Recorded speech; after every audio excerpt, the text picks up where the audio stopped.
நேற்றைய தினம் தமிழரசு கட்சியினுடைய பேச்சாளர் திரு சுமந்திரன் அவர்கள் ஏனைய தமிழ் தேசிய கூட்டமைப்பு, அதாவது ஜனநாயக தமிழ் தேசிய கூட்டணியுடனும் ஏனைய கட்சிகளுடனும் தாம் பேசுவதற்கு தயாராக இருப்பதாகவும், தமது நிலைப்பாடுகளுக்கு இணங்கினால் தமிழ் தேசிய கூட்டமைப்பாக நாங்கள் எதிர்காலத்தில் செயற்பட முடியும் என்ற ஒரு கருத்தை நேற்று தெரிவித்திருக்கின்றார். அவர் சில நிபந்தனைகளுக்கு, அதாவது தமது நிலைப்பாடுகளுக்கு நாங்கள் இணங்கினால் நாங்கள் எதிர்காலத்தில் கூட்டாக செயற்பட முடியும் என்று அவர் கூறியிருக்கின்றார். என்ன விடயங்களில் நாங்கள் இணங்க வேண்டும் என்பது தொடர்பான அவர் கூறுகின்ற அந்த முன் நிபந்தனைகள் என்னவென்று இதுவரை எங்களுக்கு தெரியாது. ஏனெனில் இதுவரை எந்த விதமான அதிகாரபூர்வமான பேச்சுவார்த்தைகளும் தமிழரசு கட்சிக்கும் ஜனநாயக தமிழ் தேசிய கூட்டணிக்கும் இடையில் நடைபெறவில்லை. ஆகவே எம்மை பொறுத்தவரையில் எல்லோரும் ஒன்றிணைந்து செயற்பட வேண்டும் என்பதில் நாங்கள் மிக தெளிவாகவும் விருப்புடனும் இருக்கின்றோம். தமிழரசு கட்சியினுடைய அந்த கோரிக்கையை நாங்கள் வரவேற்கின்றோம். ஆனால் வரவேற்கின்ற அதே சமயம் அவர்கள் விதிக்கின்ற முன் நிபந்தனைகள் என்பது என்ன என்பது தெரியாது என்பதுடன் ஒரு பேச்சுவார்த்தைக்காக முன் நிபந்தனைகளை விதிப்பது என்பதும் ஒரு ஏற்புடைய செயல் அல்ல என்பதையும் நாங்கள் அவருக்கு தெளிவாக கூறிக்கொள்ள விரும்புகின்றோம். ஜனநாயக தமிழ் தேசிய கூட்டணியானது ஒரு 5 கட்சிகளை கொண்ட ஒரு கூட்டமைப்பாக, ஒவ்வொரு கட்சிகளும் தங்களுடைய தனித்துவங்களை பாதுகாக்கின்ற அதே விடயம் ஒரு பொது சின்னத்தின் கீழ், சங்கு என்ற ஒரு பொது சின்னத்தின் கீழ், அது ஒரு அங்கீகரிக்கப்பட்ட ஒரு கூட்டமைப்பாக தனக்கான ஒரு யாப்பின் அடிப்படையில் அவர்கள் செயற்பட்டு வருகின்றார்கள். கடந்த 3 வருஷங்களுக்கு மேலாக தமிழ் தேசிய பரப்பிற்குள்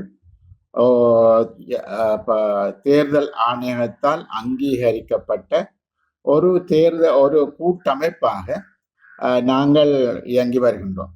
அது மாத்திரமல்லாமல் இதுவரை காலமும் முன்னர் இருந்த தமிழ் தேசிய கூட்டமைப்பிற்கு எந்த விதமான யாப்புகளோ அல்லது அது அங்கீகரிக்கப்பட்ட ஒரு கூட்டமைப்பாகவோ ஒரு பொழுதும் இருந்தது இல்லை. ஆகவே அந்த நிலையில் எதிர்காலத்தில் ஒரு கூட்டு என்பது எல்லோரும் இயன்றவரை எல்லோரும் ஐக்கியப்பட்ட கூட்டாக இருக்க வேண்டும் என்பது ஒரு விடயம். நாங்களும் ஜனநாயக தமிழ் தேசிய கூட்டணியும் தமிழ் தேசிய மக்கள் முன்னணி போன்றவையும் கூட நாங்கள் ஒரு புரிந்துணர்வு ஒப்பந்தத்தில் நாங்கள் ஏற்கனவே செயற்பட்டு வருகின்றோம். ஆனால் அதே சமயம் எம்மை பொறுத்தவரையில், ஜனநாயக தமிழ் தேசிய கூட்டணியை பொறுத்தவரையில் ஒரு புதிய அரசியல் யாப்பு, தமிழ் மக்களுக்கு ஏற்புடைய ஒரு புதிய அரசியல் யாப்பு வரும் வரையில் மாகாண சபைகள் என்பவை ஒழுங்குமுறையாக நடைபெற வேண்டும், அதற்கான தேர்தல்கள் நடத்தப்பட வேண்டும், அதற்கான அதிகாரங்கள் முழுமையாக வழங்கப்பட வேண்டும் என்பதில் ஜனநாயக தமிழ் தேசிய கூட்டணி மிக தெளிவாக செயற்படுகிறது. அதன் அடிப்படையில் நாங்கள் மாவட்ட ரீதியான மாகாண சபைக்கான தேர்தலை வைக்குமாறு வலியுறுத்தியும், அதற்கான அதிகாரங்களை முழுமையாக வழங்குமாறு வலியுறுத்தியும் யாழ்ப்பாணம், வவுனியா, திருகோணமலை போன்ற இடங்களில் நாங்கள் கருத்தரங்குகளை நடத்தி இருக்கிறோம். வருகின்ற 15ஆம் தேதி நாங்கள் மன்னாரிலும் அவ்வாறான கருத்தரங்கு நடாத்த இருக்கின்றோம். தொடர்ந்து ஏனைய மாவட்டங்களிலும் அவ்வாறான கருத்தரங்குகள் நடைபெறும். ஆகவே அந்த வகையில் எம்மை பொறுத்தவரையில் கட்சிகளுக்கிடையில் கொள்கை ரீதியாக முரண்பாடுகள் இருக்கலாம். முரண்பாடுகள் இருப்பதற்காக நாங்கள் கூட்டாக செயற்பட முடியாது என்பது அல்ல. ஆகவே இப்பொழுது இலங்கையினுடைய அரசியல் சாசனத்தில் இருக்கக்கூடிய 13வது திருத்தச் சட்டம் நடைமுறைப்படுத்தப்பட வேண்டும் என்பதில் தமிழ் தேசிய பரப்புக்குள் இருக்கக்கூடிய தமிழரசு கட்சி உட்பட எங்கள் எல்லோருக்கும் அதில் ஒரு பொதுவான கருத்து உடன்பாடு இருக்கின்றது. ஒரு மாகாண சபை தேர்தல் வந்தால் தமிழ் தேசிய மக்கள் முன்னணியானது தாங்களும் அதில் போட்டியிடுவோம் என்றும் கூறுகிறார்கள். ஆகவே மொத்தத்தில் பார்ப்போமாக இருந்தால் மாகாண சபை தேர்தல் நடத்தப்பட வேண்டும் என்பதும் அதற்குறித்தான அதிகாரங்கள் பகிரப்பட வேண்டும் என்பதும் ஒரு பொதுவான கருத்தாக தமிழ் மக்கள் மத்தியில் இருக்கிறது என்பதை ராஜதந்திர மட்டங்களும் அவர்களும் புரிந்து கொள்ள வேண்டும். தமிழ் மக்கள் மத்தியில் ஒரு ஒற்றுமை இல்லை என்ற கருத்துக்கள் இல்லை. ஆனால் எதிர்காலத்தில் நாங்கள் ஒற்றுமையாக பயணிக்க வேண்டும் என்பது மிக மிக முக்கியமான தேவை.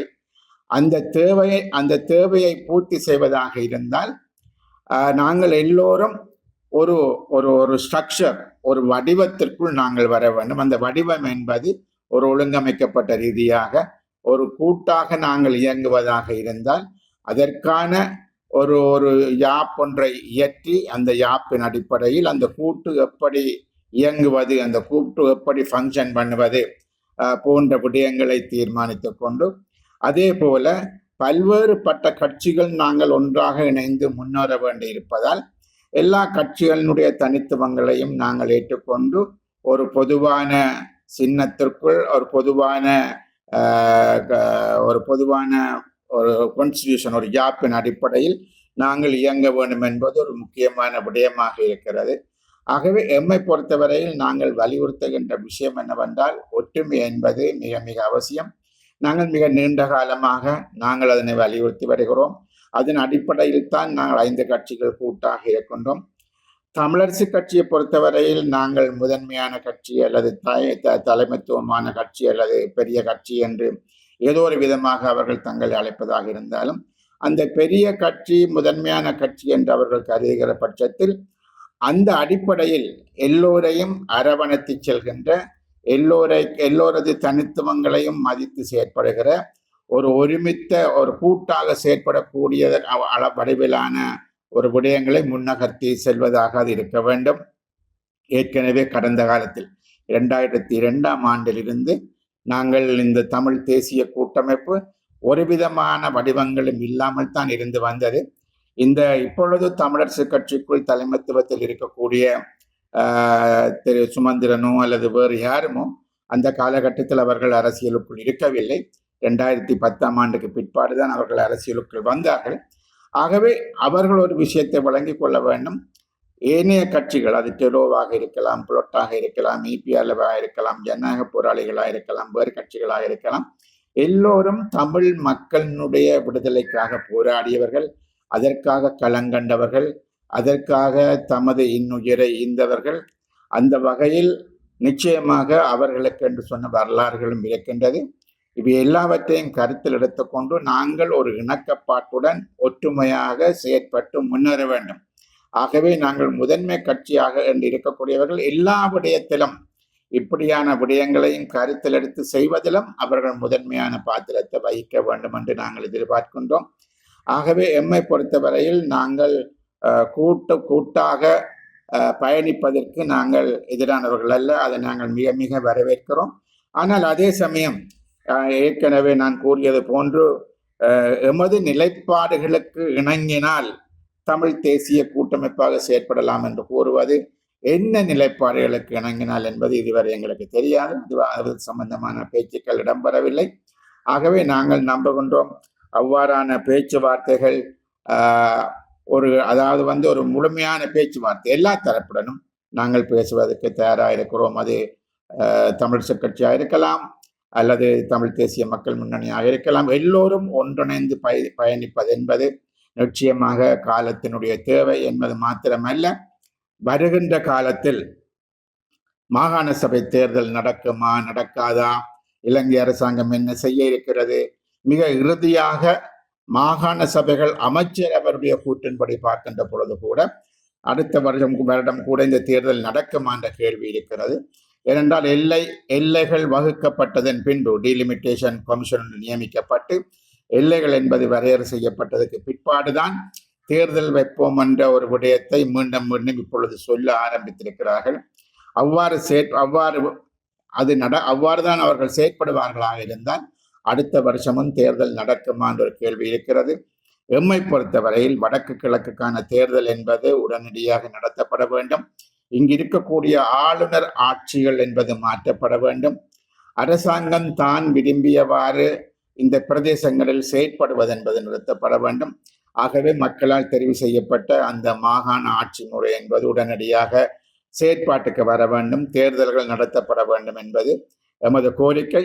ஆகவே அந்த வகையில் தமிழ் மக்களினுடைய நன்மை கருதி தமிழ் மக்களினுடைய முழுமையான விடுதலையை, முழுமையான உரிமைகளை பெற்றுக்கொள்வதை நோக்கமாக கொண்டு நாங்கள் செயற்பட வேண்டும் என்று நாங்கள் எதிர்பார்க்கின்றோம். அந்த வகையில் தமிழரசு கட்சியினுடைய கோரிக்கைகளை வரவேற்கின்ற அதே சமயம் நாங்கள் அடுத்த கட்டத்தை நோக்கி நகர்த்துவதற்கு நிபந்தனைகள் இல்லாமல் சரியான வடிவங்களை எடுத்துக்கொண்டு நாங்கள் முன்வருவதற்கு அவர்கள் முன்வர வேண்டும் என்றும் நாங்கள் கேட்டுக்கொள்ள விரும்புகின்றோம்.